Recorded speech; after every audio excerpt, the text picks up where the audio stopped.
Hey guys, Craig with Yardie Table Creations, and we are going to talk about potatoes.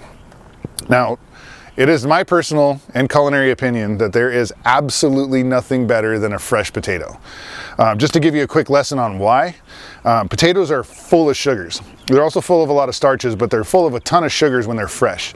Once these come out of the ground, those sugars are going to immediately start converting over to carbohydrates. And that's why with your store-bought potatoes, you're going to get really starchy. That's why they make good mashed potatoes. But if you get one of these bad boys out of the ground and you fry it up right away, it's going to ruin you for potatoes for the rest of your life, because the flavor is so much more intense and so much more delicious than anything you could buy at a store. So right here we have a good sized bed of potatoes, and we're going to pull some up and we're going to see how they look. Now, if you notice with these potatoes, there's a lot of greens here. Now, depending on whether these potatoes are determinate or indeterminate is going to change how you're going to grow them. In these case, these are determinate potatoes, meaning you're going to get all your potatoes at once. Indeterminate potatoes, you actually are going to need to build and mound and keep burying the stem, and which will keep creating new roots and new tubers, and you'll get a higher yield, but over a much longer period of time. So let's see what we got here, shall we?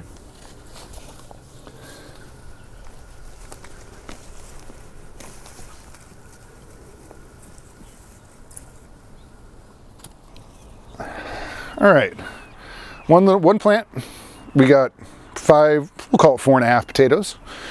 Now these, within a couple of days, are going to start to lose their flavor. I always recommend, because you can see that these plants are doing just fine in the box. There's no reason to go through and harvest all of your potatoes right now unless you need this space for something else. But if you can, and you can leave the space as it is, come and harvest your potatoes when you're actually ready to use them, because that's where you're going to get your best flavor. That's where you're going to get the best experience, and it's just fun to go dig in the dirt for your food. So let's just talk about these guys real quick. These are just immature potatoes that did not grow into this size. They were just new. But what these can actually be used for are your seed potatoes for next year. So leave these out on your counter. Let these cure for about a week to 2 weeks. Once they're cured, you can go ahead and put them away, and you can use them for next year.